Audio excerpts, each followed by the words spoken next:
यजुर्वेद अध्याय 5 मंत्र 40। हम उत्तम व्रतों का ग्रहण करें, पालन करें। जो हम व्रत लें उसका पालन कर सकें, कैसे हो, इस मंत्र में हम इस पर कुछ चर्चा करेंगे।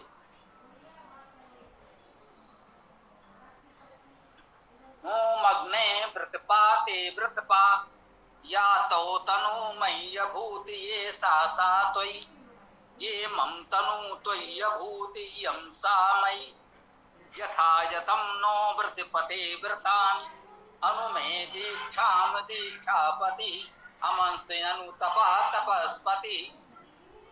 अग्ने व्रतपातो व्रतपातन, जो मुझ में था वह तुम में है। जो तनु मेरा तुम में था प्रभु, वह मुझ में है जो तुम में है। व्रतपति हम व्रत पालन करते, दीक्षापति ने क्यों दीक्षा दी। तप पालक ने तप दिया हमें,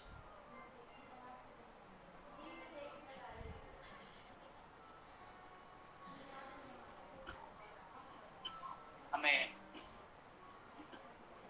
व्रत लेना है अच्छे जीवन का, अच्छे मार्ग पर चलने का, अच्छे साधना उपासना का। उसमें तपस्या ही महत्वपूर्ण हो सकती है। आइए देखते हैं इस मंत्र का शब्दार्थ मंत्रार्थ। ओम अग्ने, अग्नि संबोधन है, हे अग्नि।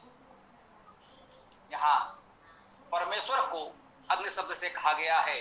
अग्नि सूक्त हमने पहले भी अनेक अग्नि सूक्त पढ़े हैं। यहाँ परमेश्वर को अग्नि नाम से कहा गया है। अग्नि शब्द का अर्थ अग्रणी प्रगतिशील हम जानते हैं। अग्र गत्यर्थक धातु से अग्नि शब्द की निष्पत्ति है। इसी से अग्र, अग्रणी आदि शब्द बनते हैं। गत्यर्थक धातु अग्र से अग्नि अर्थात अग्रणी प्रगतिशील परमेश्वर व्रतपा, व्रत के पालन करते हैं। कहते हैं हे अग्नि, हे अग्रणी प्रगतिशील, हे व्रतपा, हे व्रत के पालन रक्षण करने वाले। व्रतपा, पा धातु का अर्थ पालन रक्षण करना। व्रत व्री धातु से वर्ण करना। जो कुछ हम वर्ण करते हैं, हमने वर्ण किया, आज एक निश्चय किया, हमने एक संकल्प लिया कि अब हम नियमित रूप से ये साधना उपासना ये कार्य करेंगे। ये जो भी हमने वर्ण किया है किसी कार्य का, विचार का, वो हमारा व्रत होता है। और परमेश्वर को संबोधन किया, हे अग्नि, हे व्रतपा, पालन करना, रक्षण करना। हे व्रतों के पालन रक्षण करने वाले प्रभु। हाँ, व्रत तो हमने ले लिया है। हम प्रयास करेंगे कि हम इस व्रत का निर्वाह कर सकें, परंतु हम में इतनी सामर्थ्य नहीं है। हम विचलित हो सकते हैं परिस्थितियों से, अनेक कारणों से। कहते हैं हे परमेश्वर, आप व्रतपा हैं, आप व्रत का पालन रक्षण करने वाले हैं। ये सामर्थ्य तो आप में ही है। आप हमारे इस व्रत का संरक्षण करें, पालन करें, रक्षण करें। ते तुम्हारा व्रतपा, व्रतों के पालन करने वाले। ये जो हमने व्रत लिया है, ये है तो तुम्हारा है।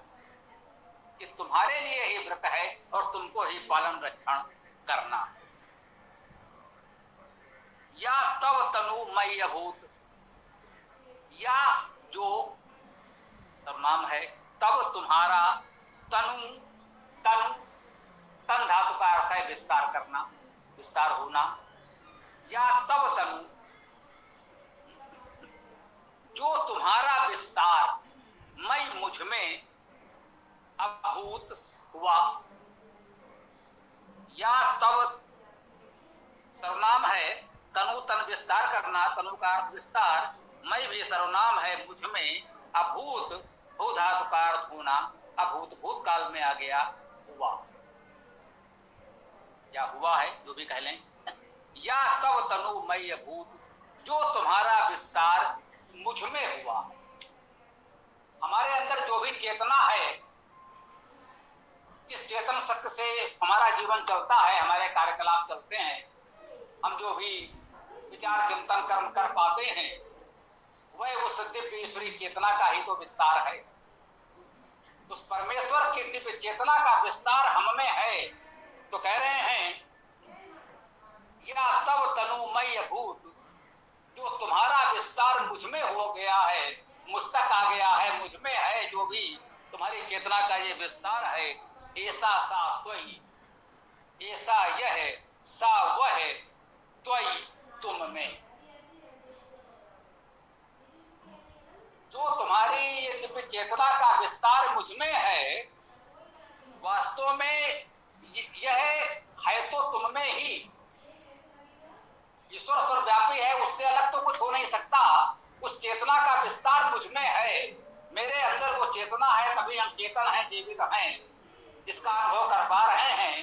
परंतु है तो ये तुम में ही, जो कुछ है तुम्हारा है, तुम में है, तुम्हारा ही विस्तार, उस चेतना का विस्तार मुझ में है, परंतु है वो सब कुछ तुम्हारा, तुम्हें ही समर्पित है। या मम तनु तो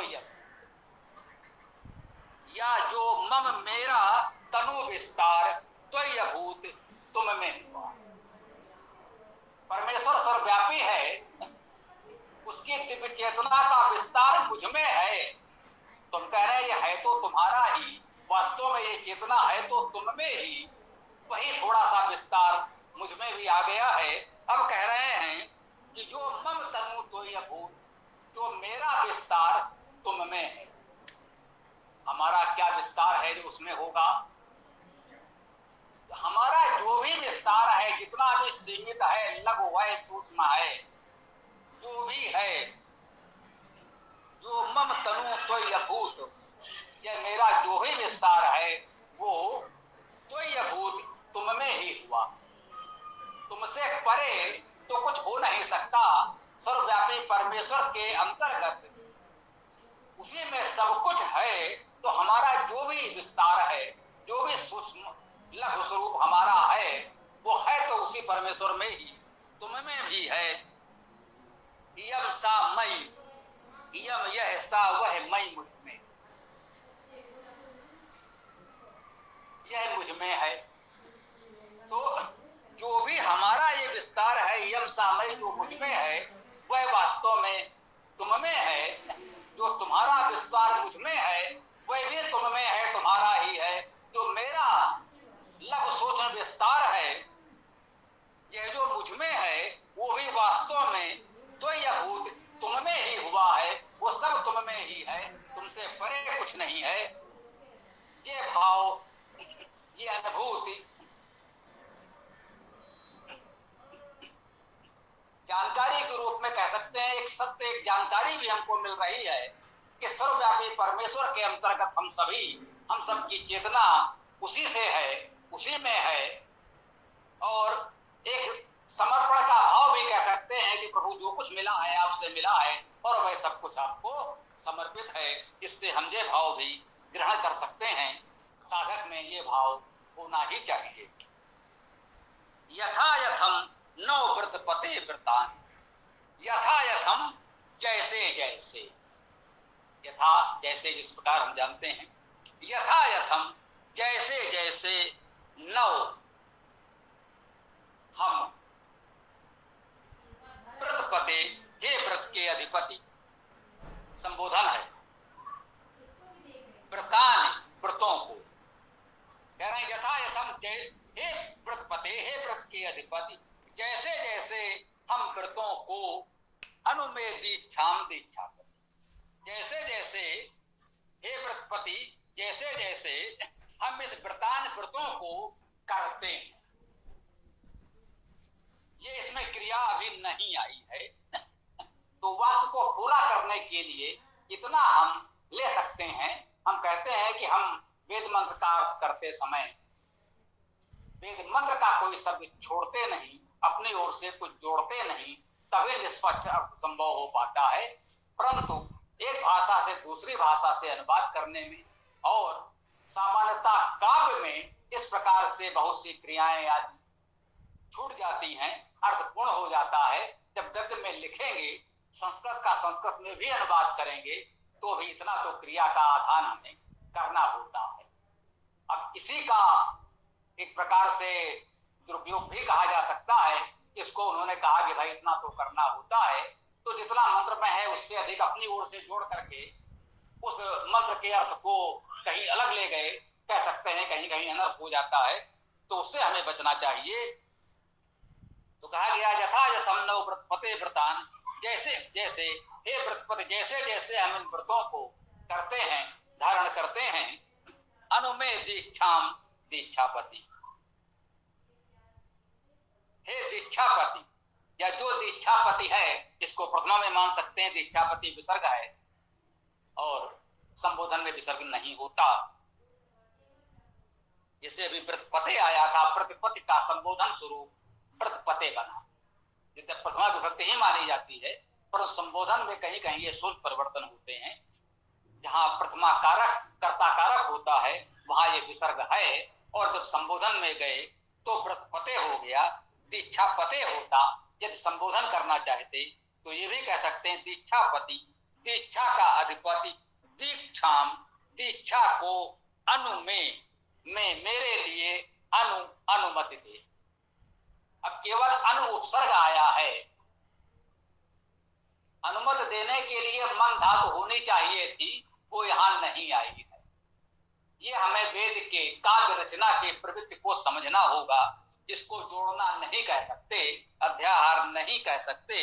आगे अमस्त आया है तो हो सकता है अमस्त पहले आ गया हो तो बाद में आया है, तो सामान्यतः ये वैदिक काव्य की प्रवृत्ति है कि उपसर्ग कह देते हैं और उसके बाद का जो धातु है या क्रिया है वो अन्यत्र उसके निकट दूसरे जो आए हैं उससे हम उठा लेते हैं, उससे अर्थपूर्ण हो जाता है। अनुमेय दीक्षाम दीक्षापति, कहते हैं दीक्षा के अधिपति जो हैं वे हम मेरे लिए दीक्षा की अनुमति दें या दीक्षा को अनुकूल करें। क्रियाओं का इस प्रकार से अध्याहार कह लें या ग्रहण करना कह लें, ये कर लेते हैं। अमस्त, इसके बाद आया अमस्त। ये अमस्त में मन धातु है, आ उपसर्ग भूतकालिक क्रिया के लिए है। अमस्त का मतलब अनुमति। हमने भी कहा था अनुमेय दीक्षाम दीक्षापति, दीक्षापति हमको दीक्षा की अनुमति दें, हम ये दीक्षा ग्रहण करें अपने व्रत को, संकल्प को पूरा करने के लिए। अमस्त अनुतपः तपस्पति,